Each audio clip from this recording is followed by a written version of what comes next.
Welcome back to welcome to the Reconcile Room. Welcome back to the Reconcile Room. Bro, we're your hosts. You're peeking so hard. Ezekiel. Caleb. And Kimmy. And once again, we are so happy to be back for yet another episode. Today, actually, before I even introduce that, what's our question for today? Today. What y'all? You got one? Go. No, you go. No, you got it. Kimmy, say it. You had a funny one. Hit it. I had a funny one. What was it? I was just gonna say, what's your guys' favorite drink brand? It's not that funny. It's just the first thing that I thought of. Better say the right answer.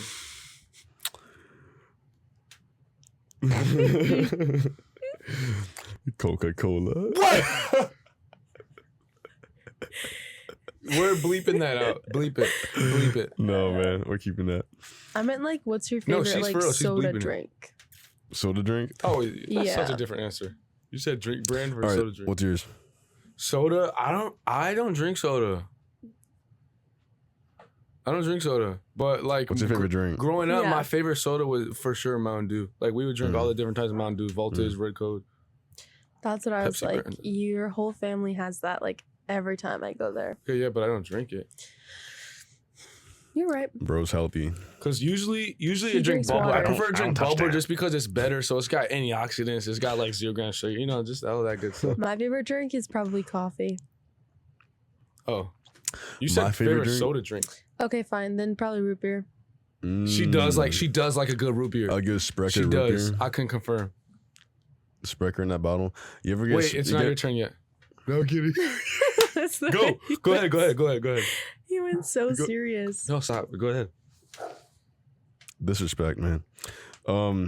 My favorite drink, honestly, that Sprecher orange dreamsicle goes crazy. Have you heard of that? Yeah, it's like it's So orange good. cream. It's just like if you think of the bubbler orange dream freezer that we launched over the summer, Mhm. Target exclusive. Go find a Target before the summer's over. Tastes just like that. I thought Sprecher's only did root beer. No, man. No, they got all They got different types. orange dreamsicle. They got They like got cherry. cherry. They got Yeah, grape. They got grape. Yeah. Wow. Come on. Whoa. I can't reach over there, bro. There we go. That turned from the most black to the most. No, sorry, bleep that out. Sorry. Anyway, I was gonna say. Dude, Here we go with the you were actually controversy. peeking horribly. No, I'm not. Yes, you Yes, are. you Which one are. am I? You on the bottom. You're on the bottom. I can't see. That's all. Okay. It's like Um, up and down, It's bro. fine. Our editor will fix it. We have an editor that does all our stuff behind the scenes. Yeah. They don't really have to her do a name lot, starts but with they're K just gonna and- take care Her of it. It's name not a starts big with deal. K and ends with Emmy. I'm- So It's not gonna be a big deal. you already said. Yeah, it starts with K and ends with Emmy. When I told you, so you Not know how funny. I met the girl's mom today. Yeah. When I said your name was Kimmy, she like got so excited. She was like, "Oh my gosh, like my sister's name is Kimmy or whatever. Like, how is it spelled?" I was like, K-I-M-Y. She's like, "Oh, it's not the same, but it's so close. I never met another Kimmy." And I was like, "Really?" She was so excited that your name was Kimmy. Really? And I was like, "Yeah." She Wow. doesn't like being called Kimberly. She just says Kimmy. She's like, "Oh my gosh, my sister's the same. Like, it's the same." And she was like, "I'm kidding you not." And this is not. I'm not saying this as a bad way, but she was so excited about like your name. Like, just gonna leave that. People there. always Celebrity. make the joke like Kimmy Gibbler from Full House. That was like the thing growing up. Gibbler. Yeah. Yeah. Did you watch that? I'm gonna call you Gibbler. Day. And then people go to the Gibby, and then we're like on the iCarly Gibby. track, and then That's it's just Gibby. crazy. That's messed up. Gibby. Don't worry, I'll never let somebody call you that. Mhm. All right. Caleb's Well, called me that before. Gibby? Yeah. there's no way. Nah. Because we were one day, we were down here and you were rhyming. You were like Kimmy, and then you were like, Oh, Gibby. Do you remember? Gibby. Yeah. This guy's I think I do. Pinocchio, bro. Oh. What? I'm not doing that right now. Okay. All right. So today's Yeah, let's thing, get man. going. Today the episode is, spoiler alert, why do Christians only date Christians? So we're gonna do a lot of answering that question, but also diving into that because I think a lot of people hear that Christians only kind of date Christians, and it's like, oh, why? There's a lot of misconceptions surrounding it. They don't know actually the why behind it. Once again, so we're gonna be just diving into that today. The best way I think to start it Wait. off. Can we start off differently Oh. than whatever you're about to say? Bring it to us. I have a question. Mm-hmm. Do Christians only date Christians? No. Let's get that out of the way first. Like, because I think this is one of those provocative episode titles where you like people read it and they're like, well, actually, I feel like most Christians I meet don't only date Christians. So I feel like it's just worth saying. We're not saying that every Christian's actually doing this. We're saying that the ideal is that Christians would be dating Christians. Yeah. So that's just worth saying. Yeah. The best way to think about it is Can I ask a question on top of that? Do you think, personal opinions, because we were talking about this earlier, do you think Christians should be dating other Christians? Yeah, that's what our claim is, that Just Christians looked should, at because me. we think that's our claim is Christians should date Christians. But you can yeah. I'm sorry, that just caught I'm me off. sorry, but I must have just totally blanked out No, it's okay. when I was looking down. I'm sorry. You could literally just think about the titles of our episode, like we're asking the question, but also giving the answer to it at the same time. Like every episode that it's actually, I'm glad we started off. Every episode ties back to the hypocrite episode. If you have not watched it, go back and watch that. It's basically us talking about how not every Christian is actually a Christian and how you can tell, etc. But yeah, so I think besides that, the best way to start out the episode is by talking about dating expectations, like what dating looks like, how we get into dating, or most importantly, what our motivations behind dating are. And so let's start by talking about what the culture says, and then we'll go into time about like what Christianity teaches, and yeah. Word. Who wants to start? I feel like Caleb does. Sure. Sure. What does culture say about dating? Culture says that dating is primarily about like yourself and what you can get out of it. Culture says that dating is selfish. Like you're looking for ways that somebody can fulfill your needs. Now the problem is that culture looks at it and says that here are your needs. You need to have your physical needs met. So this person's got to be physically compatible with you, sexually compatible with you, whatever the hell that means. Whatever the heck that means. My bad. And yeah, it's so there's a skewed emphasis on like sex and like physical attraction and yeah, just a clique that's based off romantic infatuation. So that's what culture says. And then, so the reason why there's a skewed emphasis on that is because those are things that are like kind of selfish. Like, because you're not really hoping to provide that for somebody else. You're hoping to feel that, at least in cultural dating. Like, yes, you hope a byproduct of the relationship is that they feel that infatuation. But a lot of our motivators behind jumping into relationships and who we choose to date is based off whether or not they make me feel infatuated, make me feel, this like sexual attraction, this click. So it's selfish. Yeah. I'm actually gonna like change the direction a little bit. Wait, can I add to his then before? Yeah. Well, no, sorry. It was gonna be along with that, but still add. Oh, I was gonna say, and I also think that's then why you see people like leading into breakups, because it's like now when this person, when you're like in a fight, or this person isn't like sexually pleasing to you, or this person is not fulfilling you in the ways that you wanted them to originally, now you're not there to work on it together. You're there because now you're leaving because this person isn't satisfying you anymore and your wants and your needs and your selfishness in the relationship. And I feel like that's very cultural of like, oh, this isn't working between us now because I'm not being fulfilled. So then you kind of leave or you find that out. I just wanted to add that 100%. That's a really good way of saying it, actually, Kimmy. That's like definitely true. But no, we're going to talk about the same thing. But actually, based on what you said, I was like, you know what? That would be something interesting to look up. Like, what are the top 5 things? I literally just looked up on ChatGPT. What are the top 5 things that the culture says about dating, are the things that are most important about dating? And so I think I'm gonna say these, and then we're gonna just talk about them. Okay. The number 1 is dating is primarily for fun and personal gratification. That's crazy. we honestly kind of you kind of touched on that a little bit, but that's the idea that it's like it's kind of dehumanizing sometimes, because me dating is just like for fun sometimes, in the sense of like, oh, I'm just gonna go around, I'm gonna see like what can be like fun for me or whatever, regardless of what this other person thinks or feels. And when it stops getting fun for me, like you said, I'm gonna pull out. Doesn't matter what this person's feelings or opinions are. I could hurt that person. Or especially when people are like, oh, it's just for fun, like I'm just dating for fun, they'll date somebody, really hurt that person, and then literally later that day they'll see them dating or doing stuff with another person. And it's because like there's no longer like any, even like, forget like anything religious or spiritual, there's no longer even any sort of like emotional intimacy that you're attributing to dating, it's only literally just like personal gratification and like fun. And literally like when you look to the media for today, like TV shows, movie, all this other stuff that we're talking about, even like porn, we were talking about in that porn episode. Mhm. Also a great episode, plug, go and watch that. But it's like, it's so sad, and people like will talk to me about certain things or why people view relationships a certain way, or they'll have an issue, and then they'll literally turn around and be like, oh, but I watched Summer I Turned Pretty, or I watched like Love Island and all these other things that have a weird view or a weird idea of what dating or what going into relationships are. And so yeah. Mm-hmm. Yeah. Yeah. I mean, just like so what we're not saying is that you should completely disregard all of your feelings and disregard like your well-being in a dating relationship. Mm-hmm. Because then you also will still end up like, the reason why we're even having this conversation about like what culture says about dating is because that's going to influence what you're looking for. So that's gonna influence who you weed out, who you choose to invest your time in. And we're not saying that you should just like completely like, you should be a martyr and you should like you should completely disregard every feeling, every desire that you have.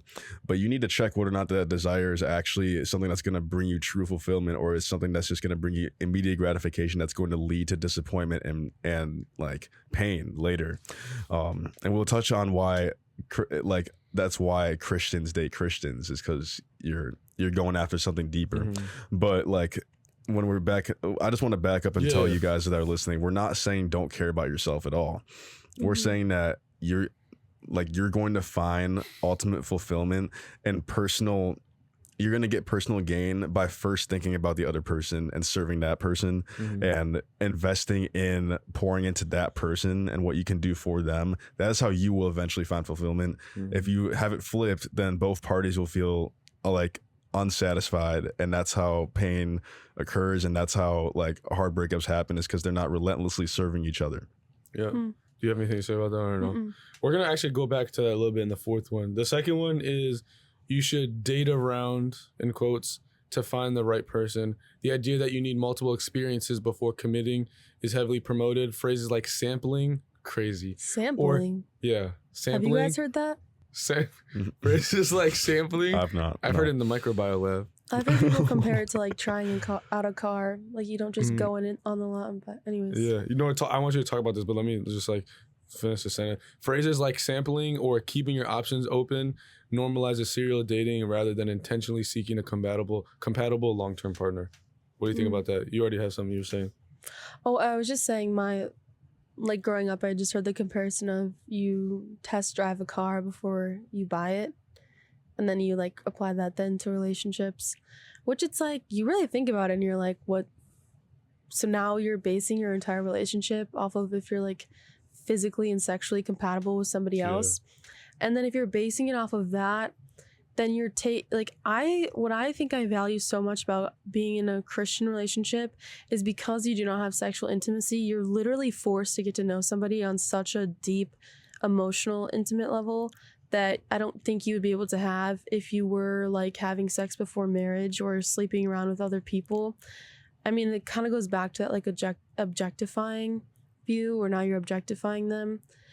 But I think when you're just like sleeping with somebody, I think there's this barrier or this unhealthy habit that comes in where you're getting in an argument. And then of course people are like, oh, well, now we're talking about like makeup sex. And that is now your form of, you're not even talking through the argument. You're just literally doing that instead of really getting into the nitty gritty of why you're disagreeing with somebody. Why is it important that we should be on the same page?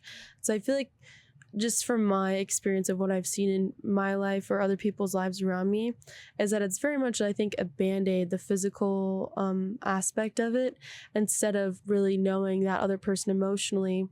Because there'll be sometimes, even when I'm talking with people who are secular, and I'll like talk to them about my relationship with you, and they'll just be like, how do you know that about him? And I'm just like, I'll just be like, do you not talk to your like, you know, your other person in your relationship?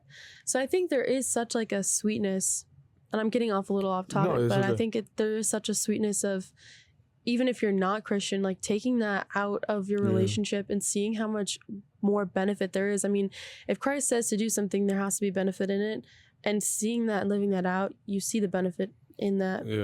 Outlived. Yeah, that's really good. The one thing that I'll say that I always have like a grudge when it comes to the whole car analogy or whatever. Mhm. It's like, first of all, like you were saying, like you're literally just like comparing like the girls to a car. Like, are you for real? Like that's like whatever. And I was hearing actually, I forgot his name. I think it was like Dolce, something like that. Not Dolce Gabbana, not that.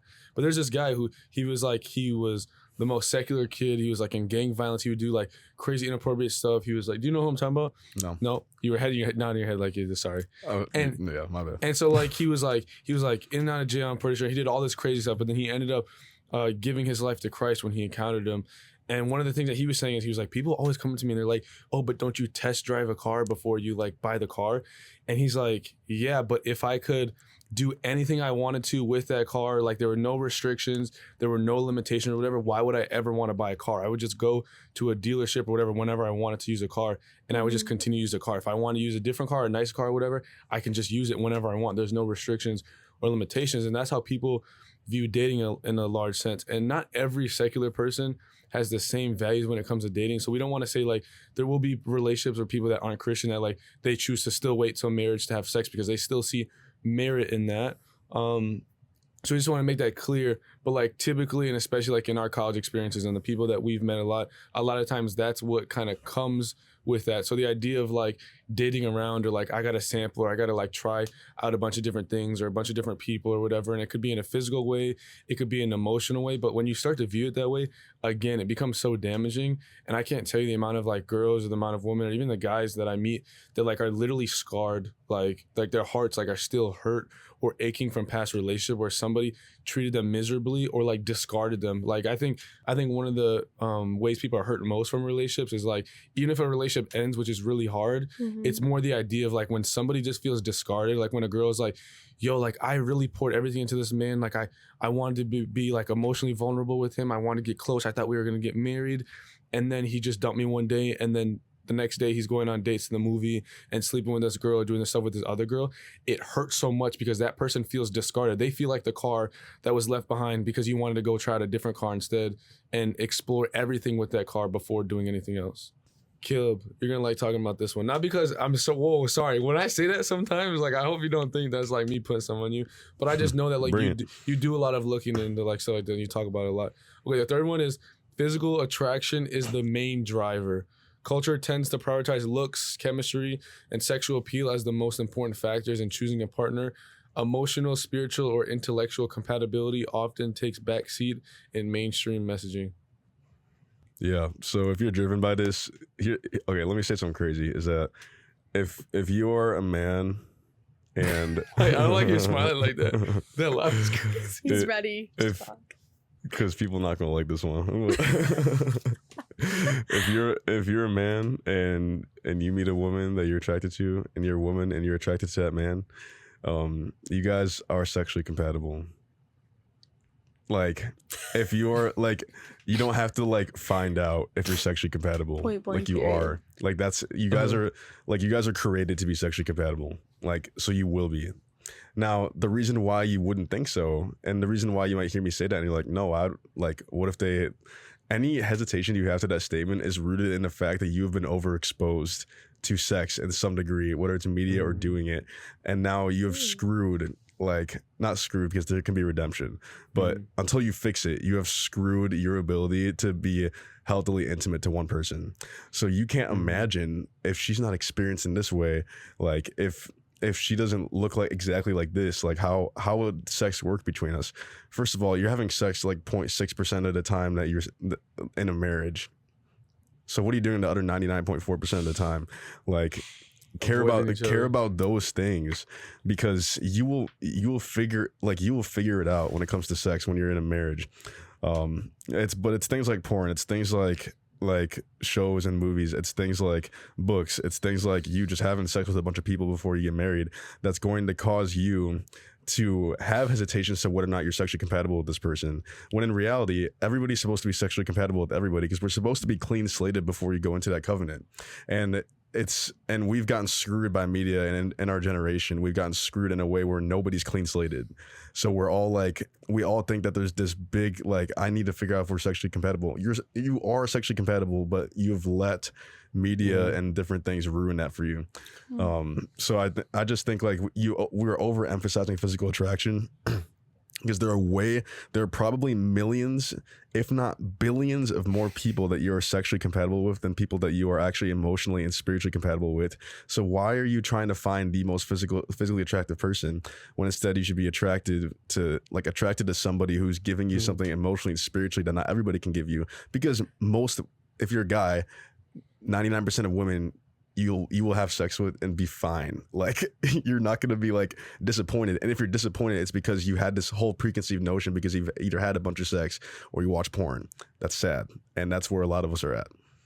That's really good. Honestly, dude, when you were saying that, I get what you mean by that, but I thought you were going to say something crazy. But I guess I know what you mean by a lot of people would see that as crazy.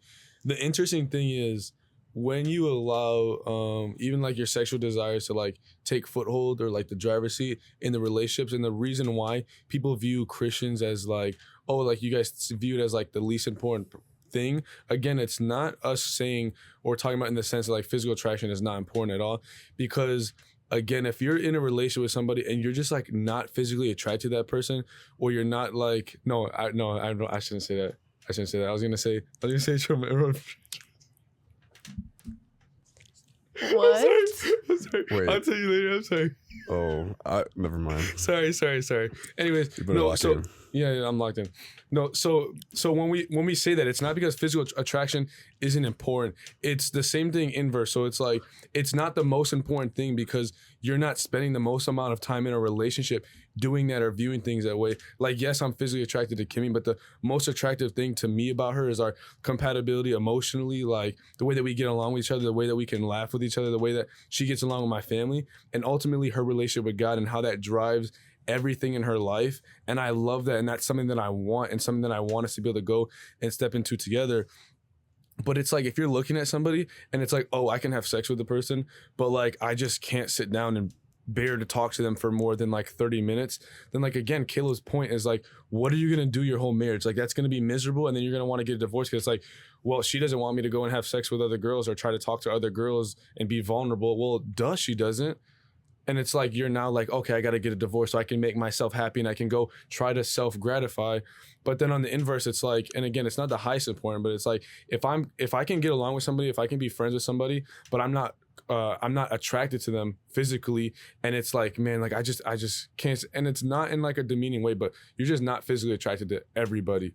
And so it's not like we're saying that that's not important at all, but we're saying that shouldn't take the driver's seat, because when you allow it to take the driver's seat, you'll be way more miserable than if you allow like your emotional compatibility, like Caleb was saying, your spiritual compatibility, to take the driver's seat and be like, yo, like I actually mesh with this person, I can get along with her, like she cares about me, I care about her, and all these other things and desires that go behind it that aren't just like, yo, I just want to use her body, and then I'm sorry, but like don't come to me and talk to me about your day. Like, I'm sorry, I don't care what Leisha said at work. Like, but yeah. What's the next one? Bae. Every time you do that, sorry. it's making Sorry.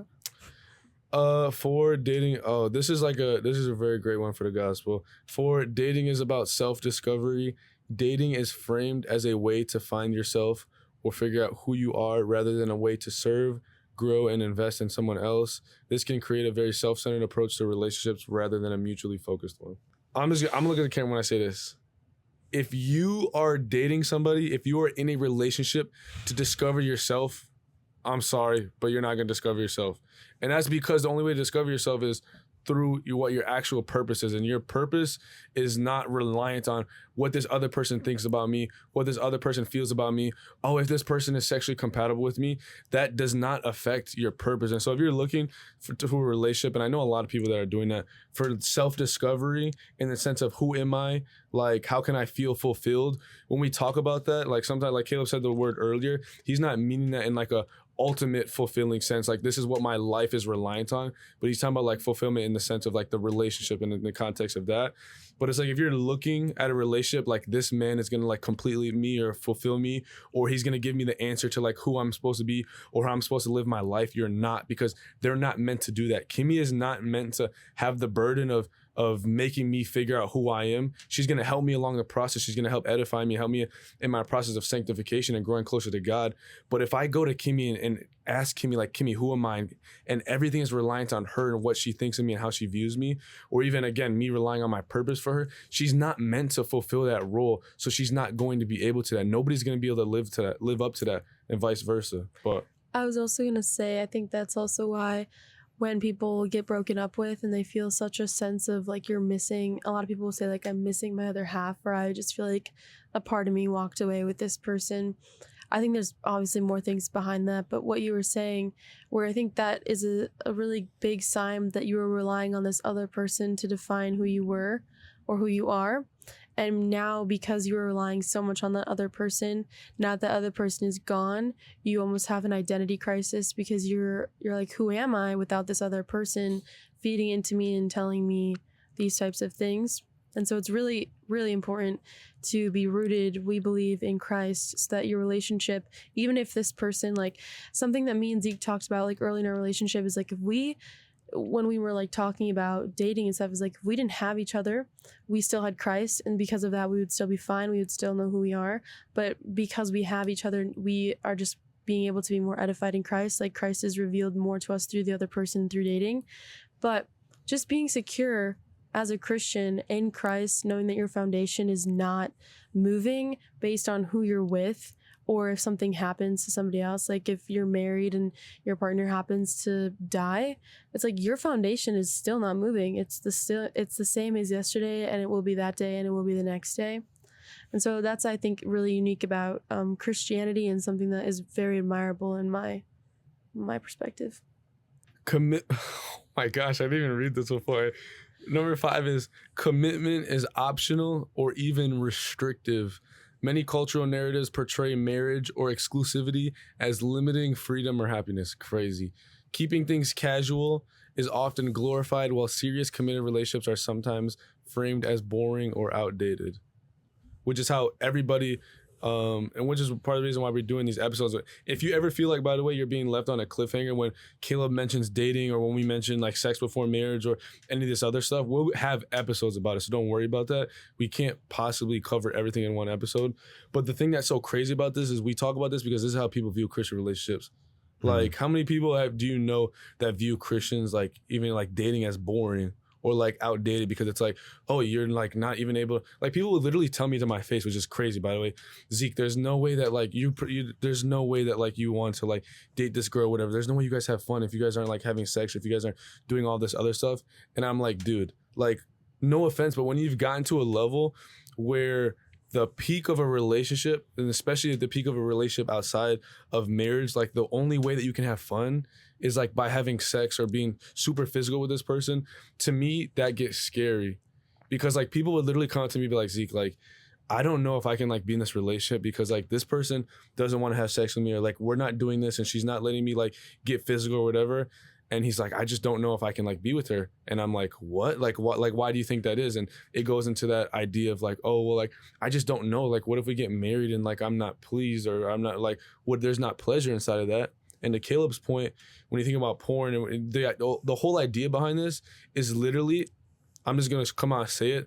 Like a guy will be like, okay, like I want to have sex with this girl, but if like her body isn't just right, or if she doesn't look this certain way, I want to be able to trade that out for like a different looking body or like a different thing. And like literally people want to just like play like matchmaker with people's bodies. Like it doesn't matter what's behind the mind, what's behind that soul, but it's just like, can this body like be the best thing that I can picture in my mind? And that's spoiled. Like people's slates are not clean because of media, because of social media, because of porn. Mm-hmm. Yeah. People are, this. Can we just like take a step back and like if you're listening to this and you're not a Christian, like, and you're hearing all this and you're like, okay, this is like, you guys are crazy. Like, it's not that deep. Like I can have a good amount of fun with somebody in a dating relationship. Like it's not even just about the sex, but it's like, I don't need to be all weirdly restrictive. Like you guys are being super conservative in the way that you approach it. And it's like you're in bondage. Like people are probably thinking that. But I want you to consider that like you are in bondage to anxiety because of the way that you date. And that it's not normal that you get really anxious attachment and get really bad anxiety about your boyfriend or girlfriend. Mm-hmm. That's not normal. Like you can struggle with anxiety in the sense that like you can be in a healthy relationship that is very God honoring and is a good relationship, and you can struggle with anxiety, but that's always rooted in fear, and that's not a good thing. If stop and consider that like your desire to be super liberated in the way you date is causing you to be super anxious in the way you date. And you think that anxiety is just a given in any relationship because you've never experienced a healthy relationship. So you think that, oh, it's just super normal for me to be in the, like, this is what dating is just being in anxious relationships. You just got to get through it. No, you're not supposed to feel like that. And you think that that's what it is because you've never experienced a relationship that's based on commitment of somebody appreciating things about your character and your personality and not what you can give to them physically. So you think that all it's about is like, yeah, you're going to struggle with comparison and you're going to struggle with like, am I enough for this person, when the reason why he is dating you as a woman is because you give him great sex. You know, deep down, there's many other women that can do that. So that's going to freak you out a little bit, and you're going to be anxious about that. And because of the fact that you don't want to talk too much about marriage, you don't want to talk too much about commitment, you know that he could just drop you at any time. Stop and consider that that's not good, and that you want this like this gratification of some guy telling you that you're offering everything for him. You're the most beautiful girl I ever met, and I'm in this with you because you're so fine, like whatever. Like this is why you're anxious. Stop, like, take a step back and before you think that what we're talking about isn't fun, I want to tell you that you're not having fun when you're anxious 90% of the time, and that 10% of the time when you get a crazy emotional high from oxytocin, that like that's, if you want to live your life like that, that's fine, but I'm telling you right now that you don't have to be anxious. Yeah. I also think a lot of people think short term in the sense that if, like, for example, my grandparents, I was talking to my grandma about this a long time ago, and I was like, what was like dating like for you? And she's like, you found somebody who went to your high school, you loved them, and you got married because those were the only people you really saw. They didn't really go to college. They didn't have the whole social media thing. They didn't have 50,000 people that they could see every day on their For You page. And it's like, you choose that person, you love that person, you stay with that person, and it's past the physical boundaries as well. Like you emotionally like grew up together, and like even seeing my grandparents now be older, I look at them and I'm like, I want to be able to be emotionally as in love with this person long term as much as like past all of the physical things, because there's gonna, like you've said it multiple times, Caleb, like there's gonna be a point where you cannot be sexually intimate anymore. And it's like, then what? Then is it just like your entire relationship was only based up until that point? But that emotional like availability, that emotional pouring into, I guess, I don't know where I was going with that, but I just was thinking about that when you were talking. It's about a choice. That's what you're saying. Yeah, it's about it. You have to choose, like, it's not just infatuation. You have to choose to actually invest in this person, like, because you're not going to find that one person who's perfect in every way. So therefore, like, you're going to have to choose to look past feelings and infatuation and just invest and selflessly serve this person. And we just need, the reason why we're having that conversation about this topic about like, why do Christians date Christians, is because if we don't understand what we just talked about with those 5 things, then you're going to date the wrong person. You're going to be looking for the wrong things. So this episode is kind of, in a sense, like, not just why do Christians date Christians, but it's why do Christians look for who they're looking for? Like, why are they attracted to the things they're attracted to? Because it's deeper than, Christians are not Christians aren't martyrs, like emotional martyrs that like, I just love that analogy, because it's like Christians are not like committing like relational suicide like when they enter into a dating relationship, meaning they're not looking at all the feelings they have and they're like, you know what, I'm just going to like totally hate how I feel around this person, but it just is right, so I'm just going to enter into it. That's not what happens when Christians are in relationships. Christians who have been spending time with God have like what they're romantically attracted to has been affected by that. And so you might be hearing this and you're like, well, I'm never going to not very heavily value physical attraction over other things. Oh, you can. Yeah, and honestly, all 3 of us can say right now there was a point where we overvalued physical attraction, and it is through getting closer to God that what we are attracted to has changed. Like just because I know like each one of our testimonies to some degree, like I can say confidently that all 3 of us have been in this boat that you are in right now. If you're listening and you're like, I need to change what I'm attracted to, then I'm like, yes, you do, and you will not regret it, because you will find true fulfillment, whatever. Yeah, let's keep going. Wait, can I? Go ahead. I was gonna say a really, I think an analogy that stuck with me for a long time was when I was first coming to Christ, was that if you're looking for the perfect person to be with for the rest of your life, that's gonna be found in Jesus, because Jesus was the perfect person. But I do think that, and so I don't think that there's gonna be a perfect person on this earth that is gonna fulfill like every single thing. But do I think that God finds a really valuable person for you to grow with, to encourage you, to challenge you? Yeah, I think that. But I think if you're looking for this perfect person that is looking to check off all the boxes, like that's Jesus. That's like that's Jesus. That's what I think.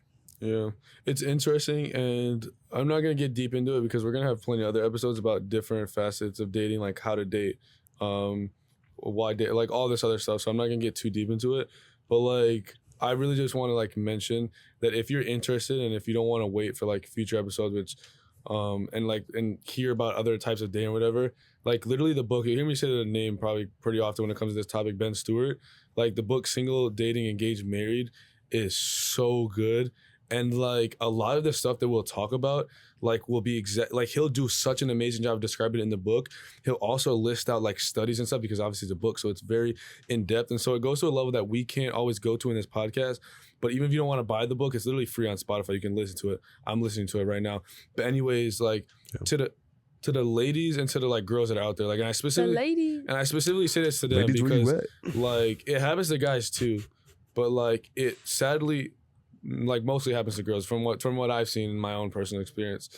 But it's the idea that like a girl like really wants to be in a relationship, which is not a bad desire. A girl really wants to have like a guy who can treat them super well, whatever. If you're getting into a relationship with a guy, and I know people that have this, I say this stuff not just making it up out of thin air. I say this because these are actually stories of people who are experiencing this, not just here in Madison, but in my hometown and in other places, and literally around the world. But if you're wanting to get into a relationship, and you think things are going good, like, oh, like whatever, but like why isn't he being like that emotionally open to me or whatever? And then he comes to you and he's like, oh, I just feel like I can't really fully love you, I can't really fully be in this relationship unless I can experience this or unless I can experience this. That would probably make you feel like so limited. Like that would for sure objectify you. But then also when you think about the idea of a relationship and getting into a relationship and pursuing this guy, you start to think about, okay, is this like somebody who's afraid to commit to me, somebody who's afraid to choose to love me? And a lot of people, especially who aren't Christians, they look at marriage and just be like, oh, well, marriage is just like pointless. It's just like a contract or whatever. Like I can commit to loving somebody regardless. Like if you have somebody that you've been like dating for like I use The Office as an example because that's like an extreme example. Like Pam Beasley, like dating. How long did they date for? Like no, they were dated for a long time and they were engaged for like 8 years. But like they still didn't get the wedding. That has to like put a little seed in your mind. And like when you talk about anxiety, it's like when you experience this stuff outside the bonds of marriage and when somebody's afraid to commit to you, of course you're going to be thinking to yourself, like, why do they refuse to commit to me, or why this, why that? And it can be scary. And we'll specifically talk about the sexual thing and like why that can be scary outside of marriage. But then the last thing I just wanted to say is, for those people that like also like have those guys that are telling them like, oh, well, I just don't think it's that important. Like I tell you I love you, like I'm committing to you, like regardless. I know people that quite literally like are in relationships and they have somebody that's literally saying like, oh my gosh, like I love you forever and like trust me, like I want to marry you one day or whatever, but like I just want to like do this now or experience this stuff now or treat you this way now. Like guys will put on crazy masks when it comes to this and them pursuing certain things. It could be a good guy, but it could also hurt you in the long run. It can be a guy who is like really awful and like really does not care about you and is putting on a mask and wanting to experience this stuff. Like don't let men or guys trick you into giving them certain things or to treating them certain way or to giving you a false sense of security just because they're like, oh no, like I promise, I swear. Because I personally know guys that will go and be like, oh, like I'm gonna act like the most gentleman guy. I'm gonna take her out to a nice 4-star restaurant for the first day so she knows or she thinks I mean business. But then at the end of the day, I just want to like have fun with her for a little bit or use her for a little bit and then go on to whatever other vehicle I want to test drive. And so that was a little bit of a tangent, but I just really wanted to say that because it's a big danger that I see in the dating world, especially for who I'm looking for in a guy. Yeah, but that's basically diving in or talking about the cultural beliefs or the cultural desires or what takes a driver's seat in terms of dating for non-Christians. Again, it's typical in general, doesn't apply to everybody. But now let's really go into talking about the actual, like, why do Christians only date Christians? Like, what do we look for? What are Christians supposed to look for? Because like you said earlier, like a lot of people will say, oh, I know a guy who says he's Christian or a Christian that like just dates around or does all this stuff that you guys are talking about. We're going to talk about that. And so let's start talking about like why, okay, like Caleb, maybe you can just answer. I'll ask you directly. Why should Christians or why do Christians only date Christians? Yeah. So I think the first thing to consider of why do Christians only date Christians, is this idea about like family.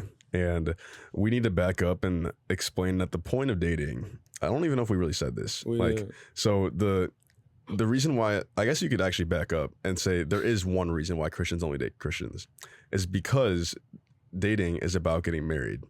So as a Christian, like we believe that dating, first of all, dating is new. Dating has only existed, like the idea of dating, going on dates and committing to somebody, but not for marriage, just committing to them in a relationship before marriage. That has not been the thing that long. That's been a thing for like since the early 1900s. So like for the majority of human history, dating has not existed. It was either arranged marriage or it was like you're friends with this person and you know them and you start having casual conversations about values and stuff like that, and then you kind of just like pop the question of like would you like, I want to spend the rest of my life with you, and that's without dating, that's without like committed relationship, anything. So it's relatively new. So that's just worth saying. I guess it's not super relevant, but that's just worth saying, is that dating is not even how it has to look to figure that out. But the main priority of a Christian is marriage. It's not dating. So therefore, if I'm dating to figure out if I'm going to marry this person. I'm not dating for fun, although the dating relationship might be fun. And it should be fun. If it's miserable, it's probably not. Like you're probably not supposed to marry that person. Hence why, again, that's why you don't want to be having sex, is because then you can, if you're having a great time and you're not having sex, then you know that other 99.4% of my marriage that's not sex is going to be a good time. So that's why like it's important to know that Christians are going into dating relationships thinking about whether or not they're going to marry this person. That's why you'll see Christians like jokes about how Christians get married super quick when they jump into dating relationships. It's because it's not about this dating relationship really. It's about, can I see myself spending the rest of my life with them? If you're not dating to marry, you're dating to break up. And some of you need to hear that and ponder that for a second, is that if I'm going into a dating relationship and I would never marry this person, you're dating to break up with them. Like that's what you're dating to do. So it's important to note that. And that is why Christians only date Christians. Now there's a lot of sub points, but that's just what I want to say up front. Wait, are you going to get into the family part? Yeah, no, Zeke, you talk about that for a second. You want me to talk about it? Okay. Yeah. Let me pull up the Bible verse. Ephesians 6:4 is where he said it at. By the way, that's like written by Paul to the church in Ephesus. By the way, that's so facts, because like again, I told you I'm bringing up this name quite a bit, Ben Stewart. One thing that he says, and he puts it really well, is that like people view dating as this, but like dating is not something that's meant to be dwelt in. Dating is supposed to be like a thing that's moved through, like an evaluation period. It's not supposed to be like, oh, I'm dating, like I'm here, like this is my like destination. Like Caleb is saying, like Christians get married like fast one because you don't have the anxiety or like worry about like even like, okay, so Christian dating, why Christians should date other Christians. I would also just say as a claim that so many people at Edgewood get pissed off about is that like, if you're not a Christian, you don't know how to love. Like I don't think you fully know how to love. You haven't fully experienced love. You don't know the definition of love. God is love. And if you don't know him, how can you truly know love? So I'm just going to say that point blank also.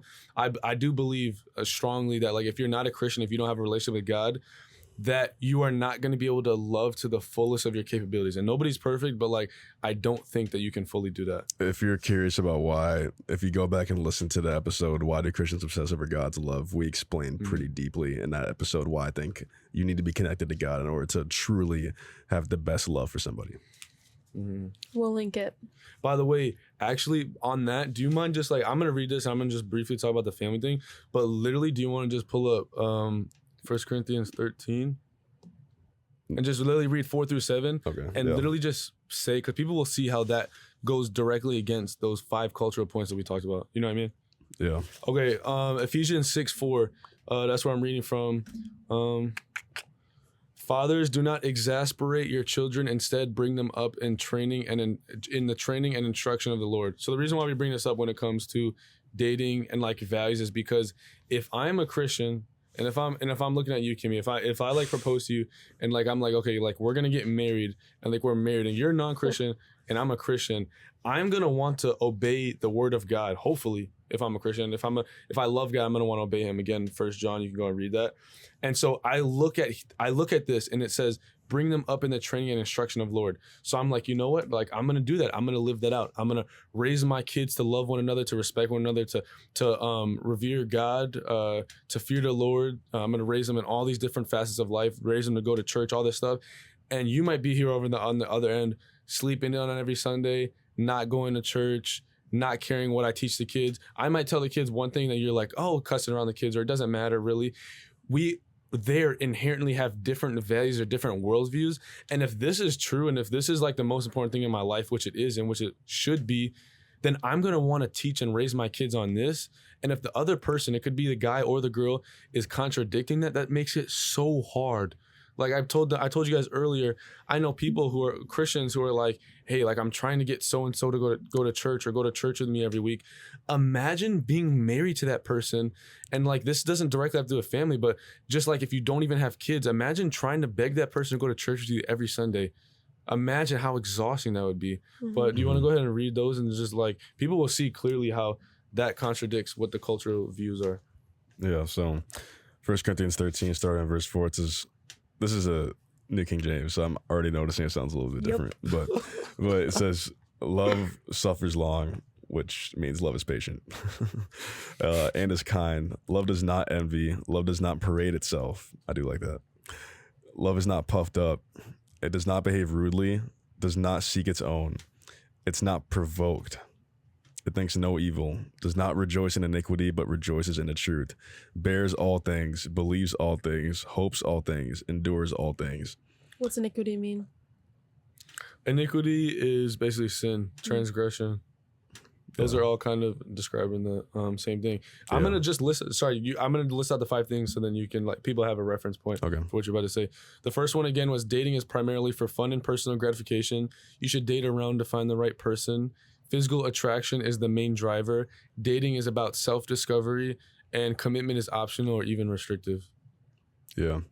So when you read this passage, you find that love primarily is about how you can actually show the other person Jesus' love to them. Therefore, if you're not connected to the vine of Jesus that like can infuse you with a love that is perfect for other people, then you're not going to fully understand what unconditional love actually looks like. When I read this is unconditional love, meaning this is love. That word gets thrown around a lot, and if you're not a Christian, you might not really comprehend what that means. Like unconditional love is me choosing to love somebody even despite their actions towards me and their feelings and like whatever.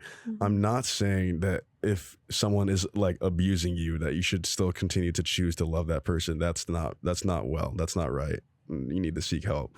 Not like that, but yeah. So like it's like what I'm saying is that nobody's perfect. So you cannot love somebody based on how they treat you and feel for you, because when they fall short, is your love going to waver? No. So choose to love them based on just who they are and their core and their identity, which is like a child of God. That's an unchanging identity, which means your love for this person can be beautifully unchanging if it's rooted in that. But one thing I wanted to say about like the family stuff is that you just like you just have to sit back. If you're a Christian listening to this, you have to sit back and think about, like, yes, it would be miserable, but a lot like to have to drag your spouse to care about the faith the way you do. But I want you to also like think about the fact that when you are in a marriage of somebody, like if you're okay with the fact, if you're not a Christian, you're like, I would support them. Like I'm not a Christian and I'm not religious, but I would support your beliefs if you're a Christian. Like I want you to place yourself in the Christian's shoes, and if Jesus is the most important thing to them, why are you not marrying somebody who also has an equal most important thing? I just don't get that. Like, there's way too many Christians out there for you as a Christian to go marry somebody who does not have the same number one most important thing. Does not make sense to me. And then if you want to infuse your kids like with not like indoctrinate them, like because I know some of you just thought that when I said that, but I mean like if you want them to grow up believing what you believe because you think that this is the way, the truth, and the life, marry somebody who is equal in that. It's not rocket science, but I feel like it is to some of you. Like you're thinking like, I don't know, like, yeah. Yeah, people will raise their kids thinking a whole lot of stuff and then get mad or angry when like the idea of like Christians like teaching their kids stuff. And it's like, this really is the truth. And if I really do believe this is the truth, why would I not teach my kids that? And like, again, you're teaching your kids what you teach. And like, I don't agree with that. You don't agree with that. But I think Christians also do like get a lot of hate because people view that as like indoctrination or like forcing and stuff like that. We all indoctrinate our kids. Like if you think that you're not, like the way you raise your kids is going to impact them. So if I believe that my faith is like everybody's doing it, like just because you leave your kid open to believe what they want to believe, your kid will believe what they want to believe, by the way. Like they will be 18 eventually and choose what they want to do. So if you as a parent instill any morals in your kid, that is indoctrination, and it's not a bad thing. Like it's your kid. Like I don't know. Hopefully you grow up your kid. Hopefully you raise your kid believing what you believe, because you believe what you believe for a reason. Hopefully it's because you think that that's the path to life. Yeah. So even if you're not a Christian, so why are you getting mad at Christians for raising their kids to be Christian if they think that that's how they're gonna find life? Like, do you hate your kid then? Like, if I think I'm finding life through this, but you can find life however you want, you must hate your kid because then you're not like. I don't know. Like, I think that makes sense. No, it does. Like, it goes back to the Penn and Teller thing and the like why Christians like share their faith. If I didn't even teach that to my own kids, like, and I genuinely didn't care about my kids having eternal life, I kid you not. So you hear about Kimmy and I's relationship more, especially if we talk about the dating stuff, and we might even have an episode where we literally just talk about our relationship, our testimony. But the biggest thing that like grieved me and like where I knew I was like, okay, I can't do this is even when we started to date, and there was a lot wrong with that, and we'll talk about that at a different time. But like the thing, you remember, I told you this many times, the thing that grieved me the most, what did you say that made me go back to Edgewood, my dorm, and cry? What did you say? Oh, that I'm gonna come back as a bird? Yes. Kimmy literally we were talking one night, we were talking about like just like life and just like values and stuff like that, how you typically get to know somebody. Huh? Which bird though? Oh my gosh. Dude. Which bird? And she literally said, sorry. Oh, like I don't really think that. I don't really believe that. I just think that I'm gonna come back as a bird and I'm just gonna be happy. And that grieved me. Not just because I didn't think that she had the truth, but it's because I started to begin to care about somebody on a deeper level that like I started to picture. I was like, if I get married to this person, I'm gonna have this like deep like ache in my soul, which I have, which by the way, when you wonder why Christians share their faith, is because I have this deep ache for everybody, not just here in Madison, but for the world to know God. But when there's somebody that I care about, somebody that if I get married to, I'm spending every single day like sleep awake with, like believe something else that I believe, and if I believe I have life, and I don't believe she's gonna come back as a bird, and I believe that like she wouldn't inherit eternal life, that's gonna deeply sadden me, and that's gonna place a burden on me for the rest of my life, being like, man, like I really want this woman to know God. I really want this woman to know God, and I want everybody to know God once again. But just think about that. Put yourself in that situation where it's like, yo, I'm living in a household where like I believe that I'm going to heaven, but this person that I'm married to, spending my whole life with, my kids like that she doesn't even want to raise, like I don't believe that she's going to heaven based on my beliefs once again. Well, your mom, I don't know if you remember this, if you were there for that, if it was just me and your mom talking, but this is like after I became a Christian, she was like, yeah, I just don't understand, like Christ was so important to Ezekiel, and it just felt like he never found anybody who exemplified that Christ was their number one as well, and it really confused me. Like the fact that your mom was saying that was so like, dang. Wow. Dang. Yeah, shout out my parents. My parents are amazing. Shout but out like, Sonny. if you're watching this, the reason why is because my shortcoming, I'll just admit this to everybody. My shortcoming has always been relationships. Like Like, obviously, my parents know. We weren't even allowed to date when we were growing up, like I said. And, like, I didn't date for the most part. And I, like, respected, like, everything and all the rules. But then, like, I just got thrown into the system. And, like, my parents will very well know. No, I'm for real. Like, my parents know about crazy stuff. Like, I told you, like, crazy stuff would happen in my middle school and high school, stuff like that. Like, people would literally just come up to me in my locker and be like, hey, Zeke, this girl's waiting for you in the restroom. Like, here's a condom, like, whatever. And I'd be like, no, what? Because I did really have strong values and strong convictions about what I believe or what I'm not. But I just started to begin surrounded by all this stuff and everybody teaching and showing me something contrary that I'm being shown in my own home. And again, like, this has nothing to do with politics, but if you're ever wondering why Christians really care about what is in the outside world, is because yes, you're spending time in your home and your family home, but if this is the stuff that I care about and I send my kids into the world and the world is teaching them the exact opposite, and I believe that's hate or I believe that's evil or whatever else it is, that's why people care. Like, my parents got defensive over that, and so they actually sent my little brothers to a different school, which I didn't do a good job communicating with my parents, but I'll be honest, I was really like, that meant a lot to me because I was like, they're willing to pay. They paid more. They were willing to like pay and put like my little brothers in like a private school and get them out of that situation because they saw the impact and effect it had on me and my older brothers. That was amazing. But it's because like, but going back to what you were saying, that's because the relationships were like my shortcoming, and because I viewed relationships and people in the ways that the world viewed it, and that happened through the environment that I was like that I was placed in, and I just started realizing that I didn't actually know the truth about how relationships should be, and I just got caught up in the situation. But anyways, I wanted to ask you, I wanted to do like a little interview for you real quick. Just like you real quick, because you're obviously my fiance. It might not be, I could do it with Kayla too, but no, you got it. Not like that, but no. Okay. Keep me on the clock. Be so for real. Okay, this is going back to 1 Corinthians 13, what Caleb was reading. When I tell people that I don't think you can truly experience or truly know love if you don't know God, one, again, because God is love, but because of these things right here. Okay, Kimberly, let me think of how to phrase this. Could you? It's like a statement of faith that you give before you get baptized. Oh my gosh. Sorry, go ahead. No. Could you confidently say that you are not loving somebody properly if they're being rude to you? If I'm being rude to you, am I loving you properly? No. If I am constantly throwing in your face, Kimmy, you remember when you did this to me? Remember when you forgot to do this the other day? Like, remember you forgot to do this. Like, if I kept the record of all of your wrongs, is that me loving you properly? No. If I'm not kind to you, that one sounds obvious. Am I being loving to you? No.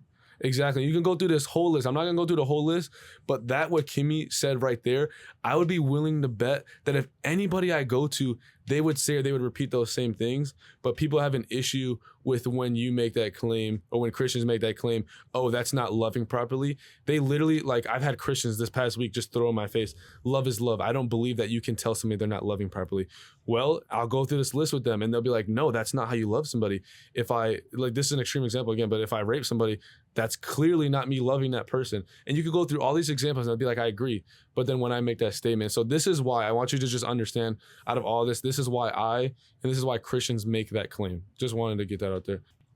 Yeah, so there's another like core aspect that I think is really important to get at when you're like, why do Christians date Christians? A big reason why is because of finances. Money is like probably one of the number one reasons people get divorced is stuff related to money. So I don't know if it's number one. Maybe it's like number two or something like that. I think it's number one. Yeah. So then so just rolling with that. It's number one. Yeah. Like you need to understand that Christians have an authority that's above themselves. So even with things like money, which is talked about frequently in the Bible because it's so close to our hearts, it's not supposed to be, but God acknowledges that we care a lot about money. So he talks about it a lot in scripture. Proverbs 3:9 says, honor the Lord with your possessions and with the first fruits of all your increase. Increase meaning like first fruits of all of your wages, all of what you earn. So Christians date Christians because they want to marry Christians. And the reason why they want to marry Christians is because with finances, you're going to be kind of miserable if you want to be really open-handed with your money, like, and open to hear God's voice to be like, hey, give to this church or give to this nonprofit or whatever. Like, don't spend that much money on this car or this house because you don't need that. Like, you can't take anything with you. I think like another scripture that's really relevant to this is, I think I have a bookmark actually, now that I think about it. Yeah, Luke 12. So in Luke 12, there's this parable, my favorite parable by far, Really? that Jesus gave. Yeah, in Luke 12, the parable of the rich fool. So then he spoke a parable to, this is starting in verse 16. He says, then he spoke a parable to them, saying, the ground of a certain rich man yielded plentifully. And he thought within himself, saying, what shall I do, since I have no room to store my crops? So he said, I will do this. I will pull down my barns and build greater. And there I will store all my crops and my goods. And I will say to my soul, soul, you have many goods laid up for many years. Take your ease, eat. Dang. Pounding this thing. Take your ease, eat, drink, and be merry. But God said to him, fool, this night your life will be required of you. Then whose will those things be which you have provided? So is he who lays up treasure for himself and is not rich towards God. So the whole idea of that parable is this: you cannot take riches and possessions with you when you die. So I want to marry somebody who feels like that very strongly, because when I'm yoked with somebody like that, we're going to view the way that we should spend our money the same way. Even if she has different passions and she wants to spend her money on these smaller things and I want to spend my money on these smaller things, we're both going to have this shared vision that we're not taking any of this with us when we die. So let's not be too like strict about wanting to spend it in this specific way. Like instead, let's be open-handed and say, where can I give this money to, since I'm not taking it with me? That's why Christians date Christians, because they want to marry Christians who believe that kind of stuff. Mm-hmm. Yeah. One thing I just want to touch on based on that is whenever it comes to finances, there's like a quote that commonly goes around that people associate with scripture, the Bible, and it's the root of all evil is money. And that's not actually what the Bible says. There's a verse in Timothy that says, for the root of all kinds of evil is the love of money. And so just want to make it clear that like Christians also don't think that money is evil. Christians don't think that if the gift that you've been given, or if the way that you glorify the Lord is through being a really good a surgeon or something like that, and you make a crap ton of money, Christians don't think that you're evil because you make a crap ton of money. But what that's saying is that there is a line of thought that we have with money, that stewardship, the idea that this isn't ours and we're not going to take this with us. So it's how can I make the most of it here in this world, like whether it be donating, giving to church, like you guys hear about that a lot, all the different types of stuff. But Managing God's Money, really good book. oh yeah, shot Really good book for all you Christians. Yeah, the next thing we're gonna talk about, and again, guys, we could talk about all of these categories for like days. It's not even the right verse. I think is it 2 Corinthians 10:31? No, 1 Corinthians. Nah, bruh. Oh, you know what's crazy? Tell us. I just tried to. There's no 31. I just tried to go to 31:10, and I was like, why can I not find it? Oh my gosh. So in 1 Corinthians 10:31, it says, so whether you eat or drink or whatever you do, do it all for the glory of God. This is just going into the idea of belief or purpose. If this is what I believe in, and if God is my purpose, if a relationship with God is my purpose, and if I believe this verse that everything that I'm doing, I'm wanting to do for the glory of God, and the other person opposite to me, and again, we're talking about marriage a lot because, again, the end goal of dating is marriage, but like even in a relationship, a dating relationship, everything that I do, like I'm gonna literally want to honor God with. I'm gonna want to use my money to honor God. I'm gonna want to use my talents to honor God. I'm gonna want to serve. I'm gonna want to honor this other person, to honor God, love others. But this person probably doesn't have that same value, that same purpose as you. And so going into purpose as well, if I believe that I have a purpose and the person that I'm dating with believes their purpose is like that, you saw that reel that I posted, right? If that person believes that their purpose is to procreate and to preserve the human species, and I believe that my purpose is to love God and love others, we're on a different level right there. If my purpose is to love God and love others, and this person's purpose is to get as much money as possible, we're living for two different things. We're running in two completely different directions, and so that's so harmful. That's one of the big reasons that Christians try to date Christians as well. But Kim, you want to go to the next one? Yeah, I also think it's really good to know that we date for marriage, but we also date so that we can exemplify the relationship between the church and Christ. Is that what he says? Yeah. No, I'm blinking. That is right? Yeah. Yeah. And so I think that's also really fruitful to make known too. But another one is career, and it's from Ephesians 2:10, where it says, for we are God's handiwork, created in Christ Jesus to do good works, which God prepared in advance for us to do. I think it's important for Christians to date other Christians because of their career paths. It's like God wants to use you. He has a ordained plan for you in his life. And if you're unable to do that career, like let's say that is literally doing like mission work in Africa, and you're dating somebody who's like, you're not going to go do that. Like that's stupid because I don't even believe what you're believing. Then the calling that the Lord placed on your heart now is not going to be fulfilled. And therefore you're not going to be living out the purpose that God is calling you into, in hope of obedience, that you're going to follow him into that, to find more fruit, to be closer to him, to have more intimacy with God. And so if you're unable to fulfill almost this career or this calling that God has put on your life because of somebody in your life who is not Christian, that can really hurt your relationship with Jesus, and it can also like skew your relationship with Jesus, because you're in a way could be more unhappy or more unfulfilled because you know that God has put a different purpose on your life that you just aren't being obedient in because of your significant other. Yeah. One thing I want to say quick, and this isn't to like exalt Kimmy or anything, but this is just a really good example, I think. Like the woman in your life, whether you're like dating or whether like we're engaged and like we're preparing and like getting ready for marriage and all that type of stuff, like one thing that will happen and one reason why that's so important is because that will start to line up with your guys' relationship. So for example, for like me, I feel like God's called me since my sophomore year to go into ministry, to preach the gospel, to do whatever. I don't know exactly what that looks like or what form of ministry he wants me to go into, but I'm exploring that. And now what happens is, I'll be so honest, even to Christians sometimes, like when people hear that, that's a big turnoff for them, because they're like, oh, like I want my mans to be like a surgeon or like a NBA player or like all this stuff.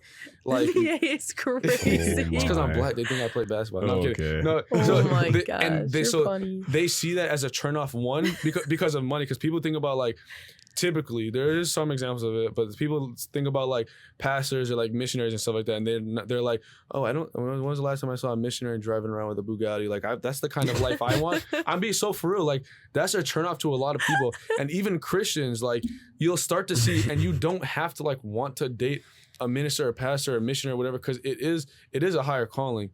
But the issue is, like, when you start to think about it, sometimes it is a hard problem. But I have had a lot of people, secular and non-secular, see that as a turnoff, where it's like, oh, like, I wouldn't want this guy that's like really astute in the Bible or like talking about this to like be holding me to a standard. Now I got to go out and care or evangelize or whatever. And one, we should all want to do that and whatever. But there is a part to that's true. And so this isn't to exalt you, but just as an example, that if I was dating or if I was engaged or wanted to marry one of those people, the path of my life would look different, because I feel so strongly that God's called me to do this. And Kimmy would be like, Zeke, like, really, I really don't feel like doing this today. Or I don't care that much about the gospel. Like, you like are trying to teach it and everything. I don't care that much. And so it's the way that Kimmy has uplifted me and encouraged me and even prayed with me over that. Like, I know we're not going into like anything deep or whatever like that, but it's like, you have no idea the impact that, like, this week I had a crazy busy week. Kimmy, we saw each other very briefly. She just said, Kimmy, Z, can I pray for you? And I was like, yes, please. She prayed for me. And I literally yes, please. Like I literally left that just feeling so refreshed and so encouraged. She sends me periodic texts throughout the day. And it's like, she supports me in a way that like, I really genuinely feel like nobody else can support me. And that's one of the reasons why I love her. I don't love her because, like, yes, I am attracted to her. Yes, I think she's the most beautiful person in the world.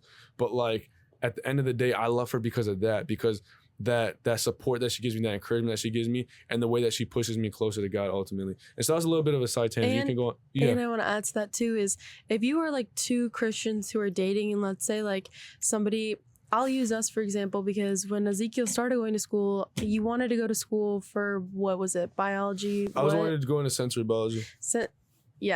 Sensory biology, and I wanted to do like my own social media business, whatever. So we had like two very different things on our hearts. And I feel the more that if you're two Christians dating and you're hearing this and you're like, yeah, well, this person wants to go be a missionary in this place and I don't want to do that, I want to stay here.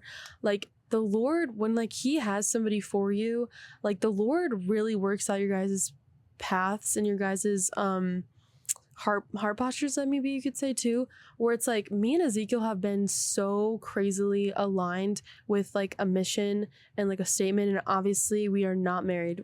yet, but it's just like seeing the Lord place the same desires on both of our hearts. The closer and the more intimate we get with God and each other has been so crazy to see, because Ezekiel's not now doing sensory biology, and now my social media has turned more into sharing the gospel than it has been for anything. So now we're both heading into this like different avenue of life. But it's so cool how when you are dating a Christian, that is something that you are pursuing the Lord, so the Lord has that ability to change your heart because you have an open mind, you have an open hands and an open heart towards Jesus.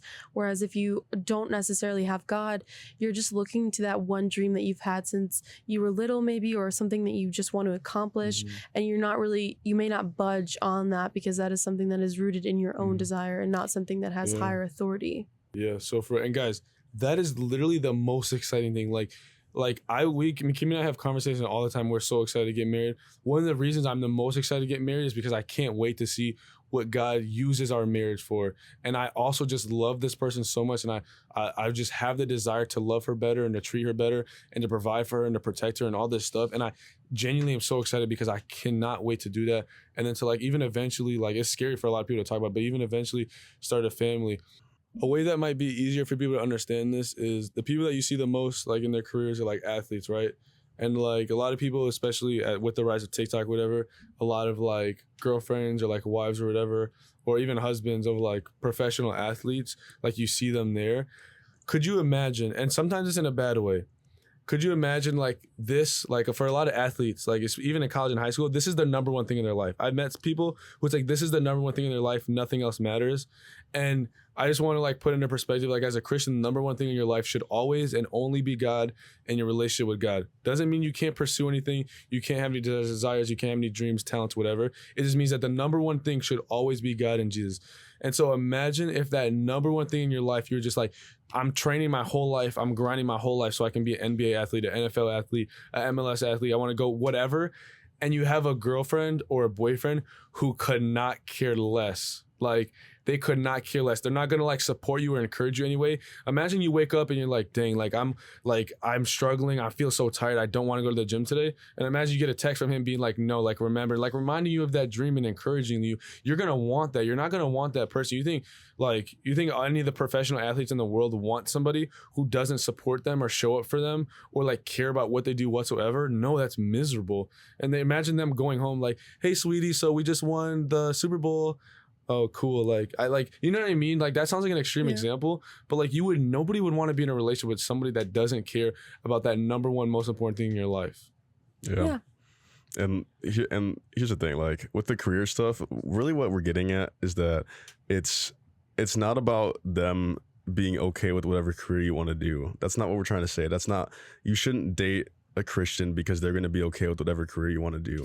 Like, we're saying that you should date if you're Christians date Christians because they want to marry Christians. And the reason why they want to marry Christians is because you want to be married to somebody that respects what you are hearing from God and says, okay, if God is pulling us in this direction, let's do that, because God's authority is number one. And that's something that like I've been super attracted to in my relationship with my girlfriend, is that's something that was very apparent.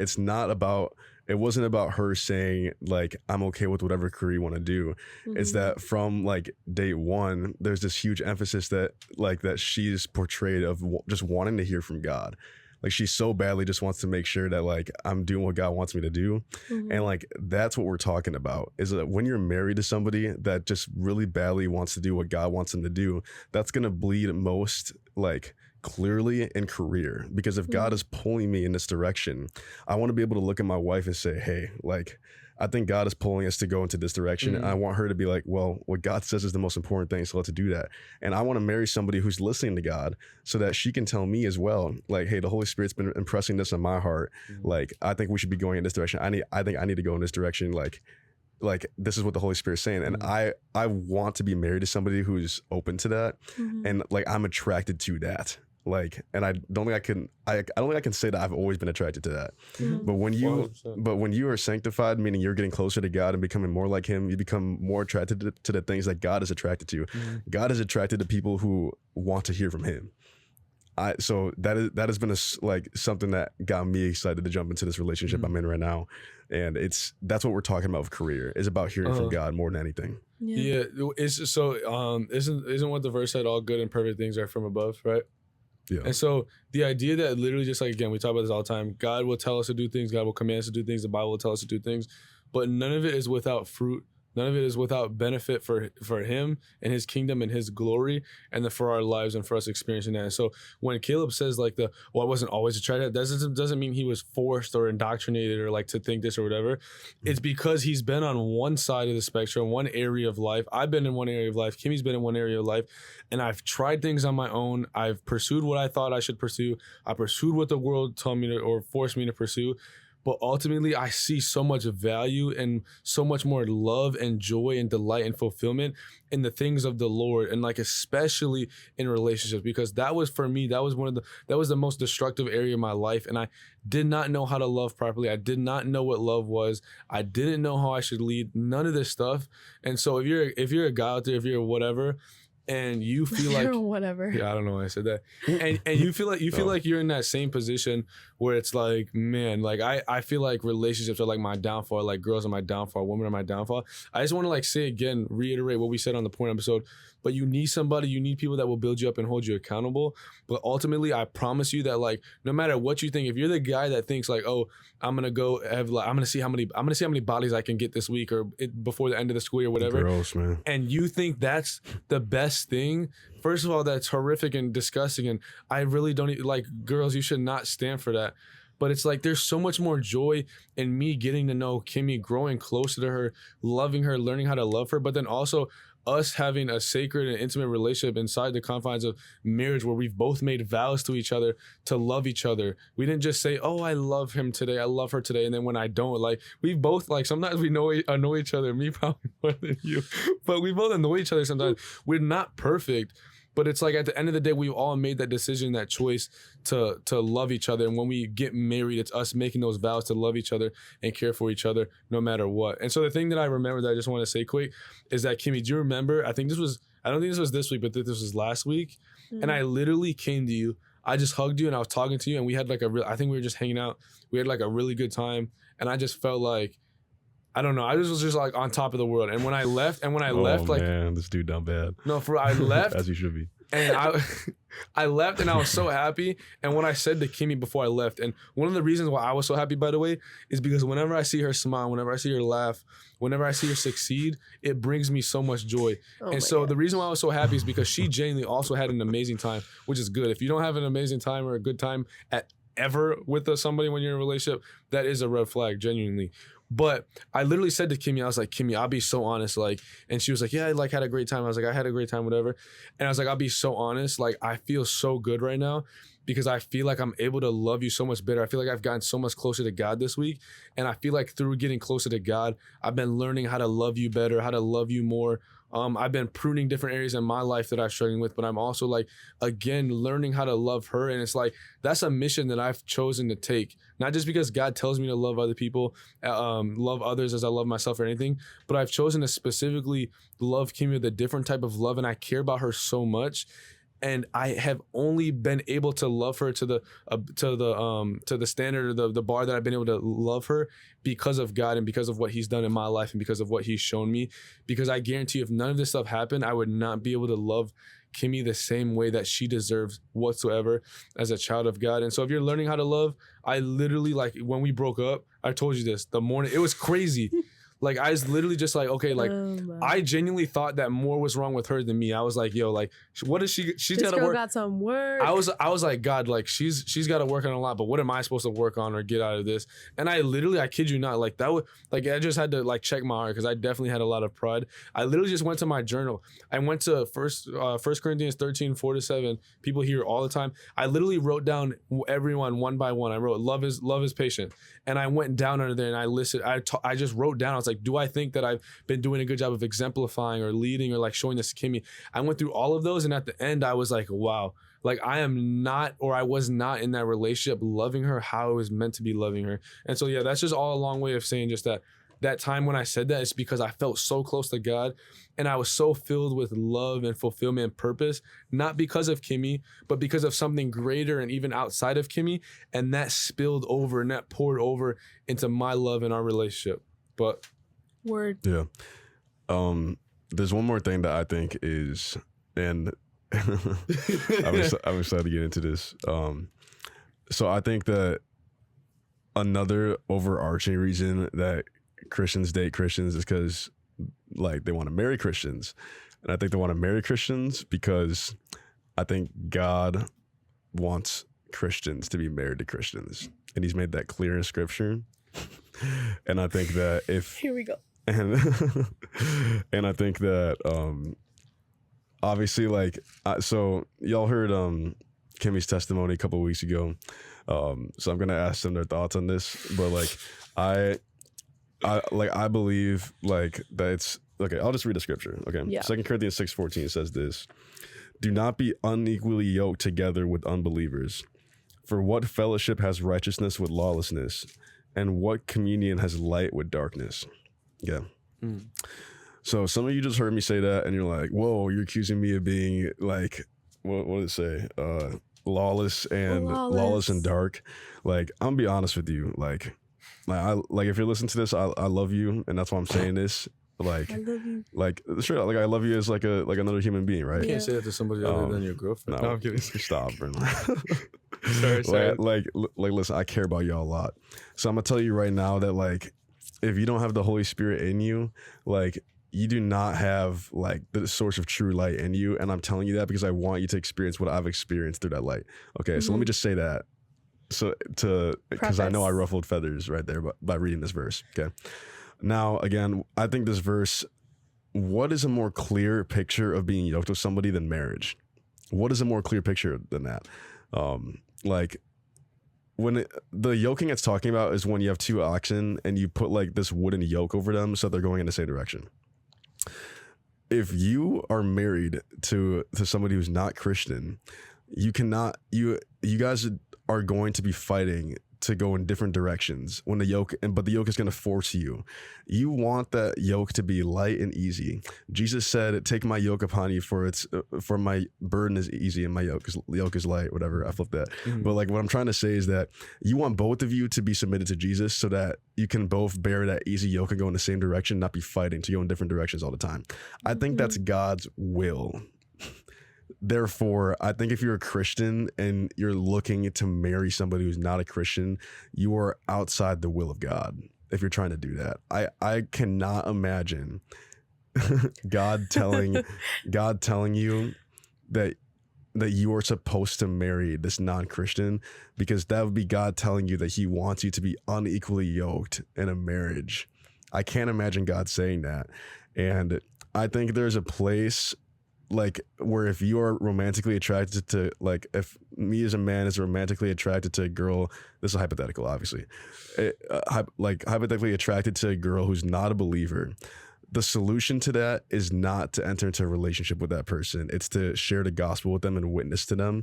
I do not want to enter into a relationship with that person and then have like any amount of the reason why they become a Christian be because they were romantically attracted to me. That's wrong. And that is a recipe for failure, because their faith needs to be solely based in a love for Jesus, not a love for me. I hope that I can be Jesus to that person, but I can do that without dating them. When you introduce dating and intimacy on an emotional or physical level, it is very hard to not intertwine your faith with that person's faith.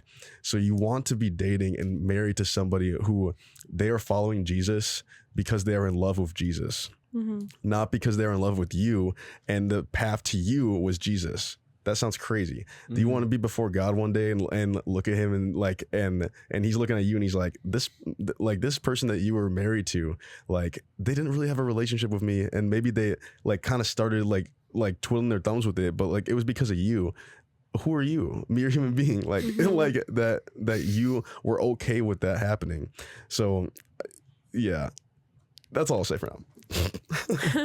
I also heard the oxen thing where it's like if you're holding like a plank of wood between two people and the one person is walking like towards Christ, the other person is just standing still, you're like walking circles around them.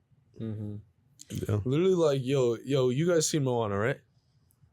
Yeah. I wanna make way. It's been a bit, make but way. Anyways, Okay, anyways. so she's got a pig and a chicken, right? Okay. Yep. Why was that chicken a source of comedic relief? Because that chicken was just dumb and just went off and did anything. And this is gonna sound offensive to people, but like the idea is literally just like Kimmy said, that Christian is a person that's charging, that's plowing. Like the idea of being equally yoked also, just like don't think about that. Some people misconstrue that like, oh, I have to know the same exact as this person or whatever. It's us pursuing or chasing after the faith or our relationship with Christ on the same level. And so if you're that Christian, you're chasing, you're plowing with all your might after Jesus because I want to get closer to him, I want to know him better. And that person to your right is, no offense, that chicken that just like gets distracted by the ways of the world, like, oh, squirrel, like, or goes and like is literally eating rocks. Like, this is gonna sound offensive to people, but we don't view people as like less valuable or anything else because they're not Christian. But we do believe that you're living in sin and you're living a life of lawlessness. And so when we're pursuing righteousness and you're doing all this other stuff that either directly contradicts or doesn't support or doesn't go hand in hand with what I'm doing, you're gonna like literally just make me like everybody's seen those kids that like you're trying to get them to listen and they're just like squirrel. That's literally how it is. I'm trying to do something and she's like, no, I'm doing this. I'm buying a Birkin. She comes back home with a Birkin when you're trying to like buy a car or something like that. I don't know, but Yeah, and yeah. so I want to dive into it. So I'm just gonna say this. He's gonna prompt. What's he gonna say? Yeah. So What do you mean, what is he gonna say? So here's why I want to talk about that verse more is because, again, I touched on it, but I didn't really go into it. If you listen to Kimmy's testimony a couple of weeks ago, she talked about how she was not Christian when her and Zeke started dating. Yeah. And I have thoughts on that.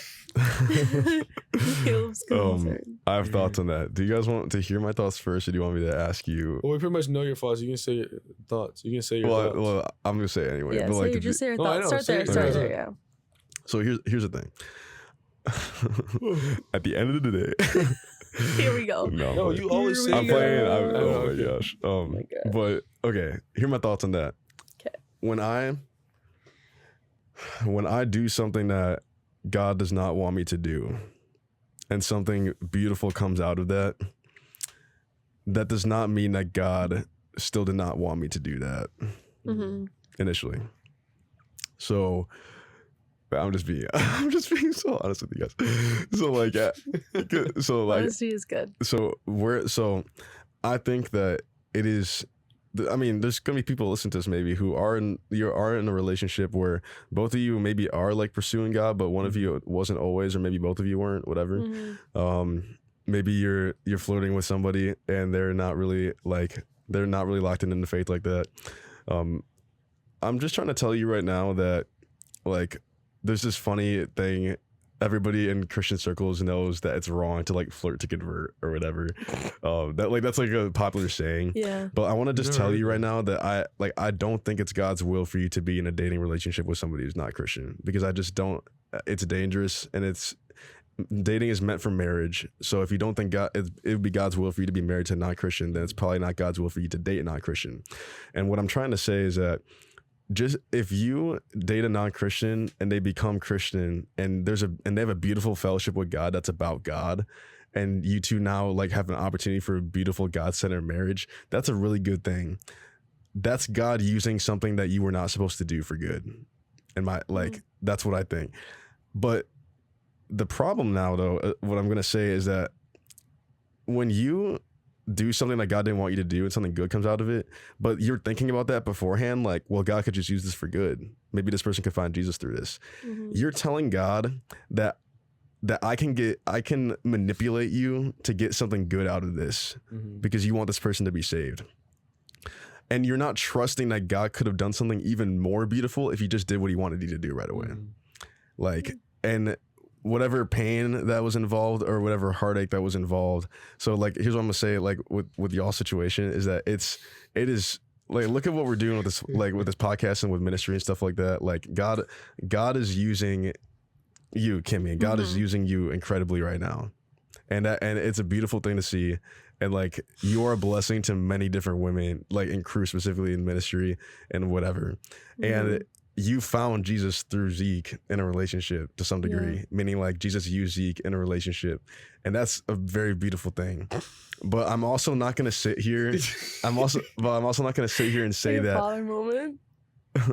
I'm also not going to sit here and say that God couldn't have done something even more beautiful and with less pain if he didn't jump into a relationship with you as an atheist.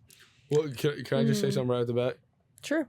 You don't have to I don't know if you're doing this. You don't have to like jump over stones. And I literally just say straight to the camera. I mean, I said it straight up, but like I feel like with you saying that again, like the only reason why I don't like is because I feel like people might be sitting there and be like, oh, like they think they're in the right. See, like never mind. Oh. But I agree with you. Like I just wanted to make that clear because I didn't want people to be like, oh, like Caleb saying it, because it low-key did sound like you were seeing that and it was like a hot take because like I was gonna say actually, but I literally look at the camera in her face. If you are like, as somebody who did it, as somebody who went through it, don't do it. I don't think you should. I don't think there's a merit to it. I don't think you should date a Christian. Now, what happened was in our particular circumstance. What were you gonna say? You said you don't think you should date a Christian. That's what you just said. Oh, sorry. Yeah. I don't. If you're a Christian, I don't think you should pursue a relationship with a non-Christian. And when I say that for context and understanding more our situation, the reason why we started dating, and it was beautiful, but then it was flawed. It was like I started talking to this person. I didn't immediately view her, and this person is Kimmy. I didn't immediately view her like, oh, I want to date this person or oh, I want to marry this person or anything. But we just had a conversation. I was like, yo, this is an awesome person. And I felt like I just immediately just started getting inklings like that God wanted to use me in her life to help pull her towards him. Now, what happened was when I talked about earlier how my downfall and my shortcoming has always been relationships, is I didn't have the proper people around me. 2, I didn't have the proper convictions myself, or I wasn't strengthened enough in my relationship with God to where I could say no to certain things. But I literally was like, we started and I was like, hey, like we can't date. Like I really like you're awesome, but like we have these different views. And I literally started by saying that. Do you remember that? Mm-hmm. But then through sin and my own desires and stuff like that, we started dating. And so, yes, God did use, that was a good way of putting it. Like God definitely made beauty of our ashes. And I do still think that God was trying to use me in your life. But the thing is, we went through, and what Caleb was saying, we went through so much hardship. Me specifically, like I know you were kind of like on a different side of it, different perspective being a non-Christian. Mm-hmm. But like the amount of heartache, guys, and the amount of dread and the amount of grief and the amount of confusion and the amount of just like my iniquities, just letting them get away from, like even like me quenching the spirit, like I was searing my conscience, my mind, because I let myself get to a level where I was like, yo, now I care about this girl way more, and like I'm getting invested in this girl and I want to date her. And I was putting to the side every beginning notion or idea of what God had. God could have just wanted me to like be like, hey, like, and meet her and like talk to her, and we had a conversation, but then after that just like share the gospel with her, and maybe God would have done something beautiful through that, and God ended up salvaging it through his grace. But what ended up happening is I fell into sin, and I don't think that you should go out and date a relationship. So that was all just a long way of me saying that I don't think you should, because I've experienced what it's like and why the Bible tells you not to. And that's why I feel so strongly about dating. And like, again, God has redeemed this relationship, and by grace, he's like saved it. But I really don't want people to look at our relationship and be like, hey, like Caleb was saying, this person, so-and-so isn't Christian, but like, look what happened with Zeke and Kimmy. Like, I'm just going to do this and then God's just going to work it out. Like, I promise you, it was not in God's will for us to sin. Like, that's just clear. God's will is never for us to sin. And so I just wanted to say that because I didn't want people to think that like it was like a hot take or that I was disagreeing or anything. Yeah, not for sure. Do you have any thoughts? Sorry. I don't know. Well, I'm just thinking in my own opinion, like if we just say your own opinion, please. Just take, like, don't attack. You guys just wait, okay? I thought it was great because I got life out of it. And I obviously don't like, I've never heard somebody say it like that, in the sense of like, you probably went through more pain than you had to go through to get where you're at, because it wasn't in God's will, basically, for you to like fall into sin in a way. Like, I don't know why that's never clocked in my head, but I don't know, because I was just like, wow. I mean, because I really didn't get the brunt of it. Like, I was like on the other side, like doing rituals against you. Yeah. So like I Like- kind of thought I was like chilling with everything. Wait, really? I didn't even know that. Wait, what? Yeah, babe, What I do you told mean? you about No, this. You did not. Yeah, I did, but it was a while ago. We'll talk later. But I'm just saying, like, in my point of view, like, I was just like, oh, this guy really cares about like his mental health, and he's like doing a devotional. Like, do you remember when you and Abby did a devotional in my bed, and you were like, Self-help. Yeah. It wasn't self-help. It was a devotional. and you were like Kimmy, how do you think this applies to your life? And I'm like, this is great. Like, he really cares about, you know, whatever. But then I would say, like, then when I became a Christian, I feel like that's when I reaped everything of like, oh my gosh, like, I get it. Like, I get what I put him through. I understand why this was not something that was like good, or and, like, that God would particularly want for his children.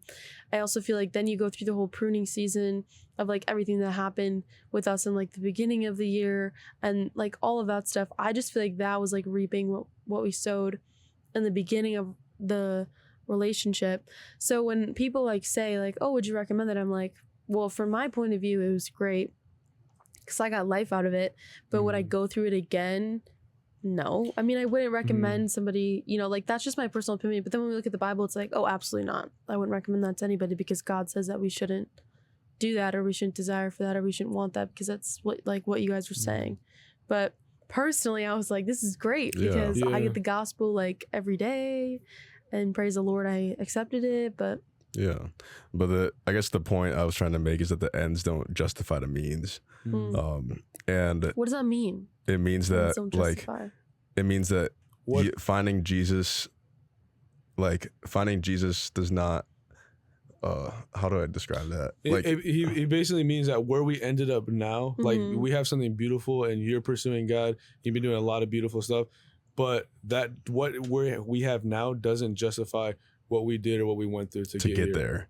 Yeah, like meaning that Justify. it's to say that it had to be like this is to tell God, I don't trust that you could have done something even better if I did it your way. And more So importantly, I yeah. don't Okay, trust I that get you what could you're have saying. done something outside of sin. Yeah, Because like I'll be the first person to admit, you say that quite often, like, where it's like, well, I feel like we reap what we sowed, and like, in a sense, like, I get what you mean, but like, you guys got to understand that, like, I know so many people that are in relationships like this right now. I had the truth, I had the knowledge, I had the book right in front of me, and I will be the first person to admit I was living that hypocritical life that we talked about in the first episode. I was trying to make sure everybody was like, oh, Zeke, you're the greatest guy. You go to church, like, you have some sort of wisdom, like, whatever, you say you're a Christian. The outside of my cup was so clean, like, that thing was sparkling, it blinded you. But on the inside, I was disgusting and depraved, and all those good deeds that I was doing, quote, like, first of all, weren't for God, but even if they were, in Isaiah, it says it, like, Isaiah says that our good deeds are like filthy rags to his righteousness. And so it's like, in our relationship, like, I view that as like, I have to go in front of God, and I repent of that. And I had to take responsibility for that, because you didn't know the truth, and so you were living how you were already living.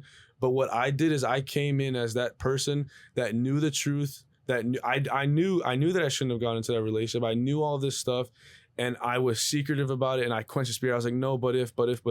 And I misled Kimmy. It wasn't that Kimmy misled me. It was that I was the one that had the light and knew the truth. And I decided to go into that and be like, you know what? I'm strong enough. Like, I can bear this. Like, and I'll be honest, I went into that being like, you know what? I really love this person. I'm going to get into a relationship with her because I'm going to be that one person to like convert her, which is such a bad mindset or bad thing to go into. But if you think that you're that person that's strong enough to battle lust and to battle sin and to battle everything, like, that's not how it works. Like, some of the strongest people, some of the most prominent figures in the Bible fell to that, like Samson, like David, Solomon, and it's ridiculous, and it's so prideful for me to even like think that. And I didn't go into that also with completely selfless desires.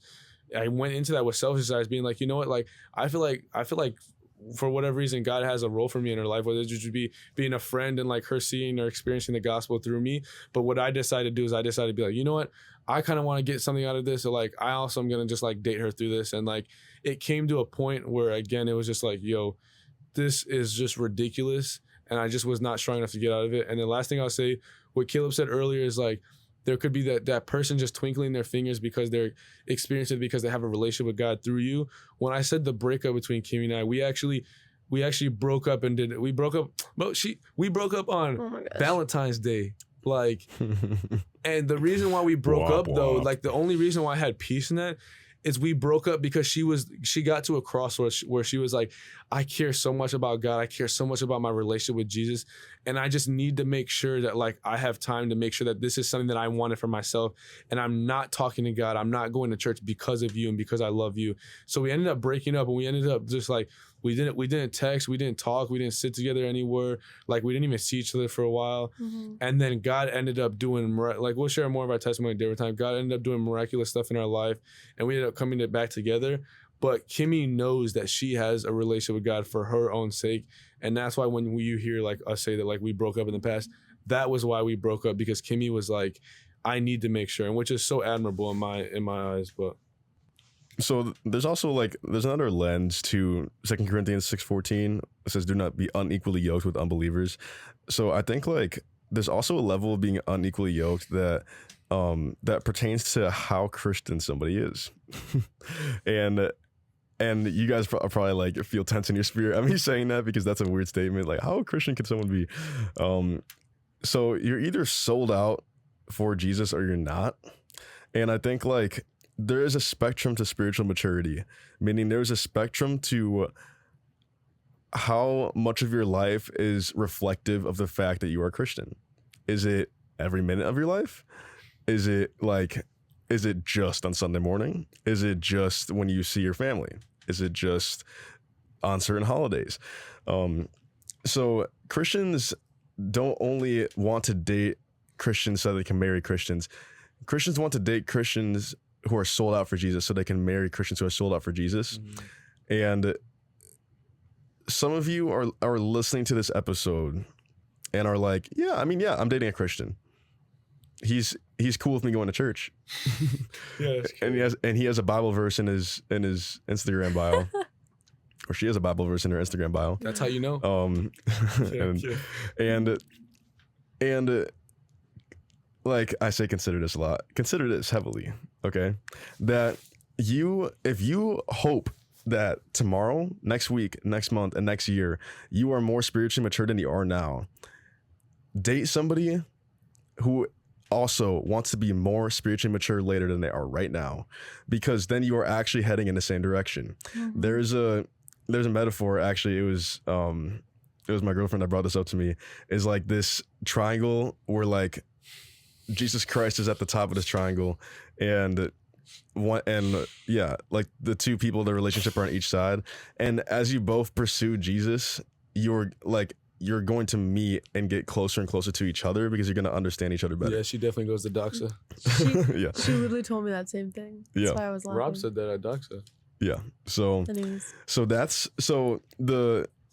I guess what I'm trying to say is that, oh gosh, like you don't want to just like be dating somebody so you can marry somebody who's kind of Christian. Like the goal here is, how Christian can this person get? That's what you should be thinking if you're a Christian looking to date and marry somebody. And if you're a non-Christian hearing this, I want to explain to you that the reason why that's the case is because you want to be heading in the same direction.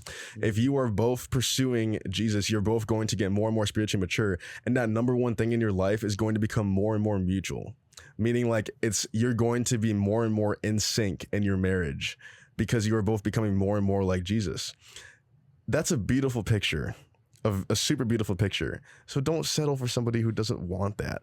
And if you're non-Christian listening, like I'm gonna tell you right now, like this is why it's kind of beautiful to have a relationship with Jesus, is because it infiltrates the rest of your life in a really beautiful way.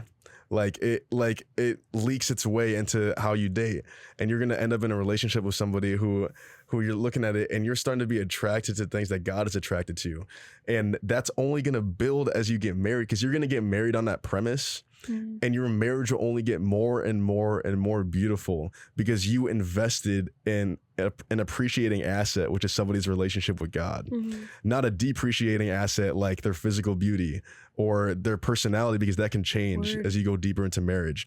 You invested and chose to love this person based on something that you know is going to get only more and more beautiful as marriage goes on, not less and less beautiful and less intimate and less important. So that's why it's important to not just date somebody who like is like claims to be Christian, but date somebody who's going in the direction of getting as like Christian as possible. And if you're not watching it, I put that in air quotes because I'm saying like at the end of the day, you're either sold out for Jesus or you're not. So I just think that there's not a halfway. That's good. Yeah, It's really good. Yeah, that's really good. The last that is like really good. Sometimes when I say that, I feel like it sounds sarcastic, but I didn't mean it so sarcastic. the last time you're good. Don't worry. Oh crap. He lost his page. Amos is after Joel. Okay, yeah, here we go. I'm gonna read a verse from. It's just a short verse. Amos chapter 3, verse 3. All it says is, "Do two walk together unless they have agreed to do so?" And so, as we wrap up this episode, the key theme that we want you guys to understand, especially for you Christians that are watching, is that Second Corinthians chapter 6, verse 10 in mind, is that if you want a relationship with God, if you want to pursue your relationship with God, you should also be in relationship with somebody who wants to go and be in agreement and meet at that same place. You don't want to be with somebody that's like, man, I you know what, I don't really care about that, or I'm just okay with that. And I know so many people that are living their life by that. So what this verse is saying is that, and it's talking about Israel and it's talking about something else, but this can be applied to relationships as well, is that if Kimmy and I are not on the same page, if Caleb and his girlfriend are not on the same page, if anything else is not on the same page, then it is not good because it's not in the will of God and it's not glorifying God. And ultimately, we are called to live lives that glorify God. And so I just wanted to prompt you with the premise of, if you are in one of those relationships where the other person is not Christian or where the other person is saying they're Christian, but in reality, you have to force them to or beg them to go to church or beg them to talk to you about God, you should quite literally rethink that relationship, because how serious are you about God? If you're that serious about God and getting close to him, are you going to go and pursue something that's taking you away from him?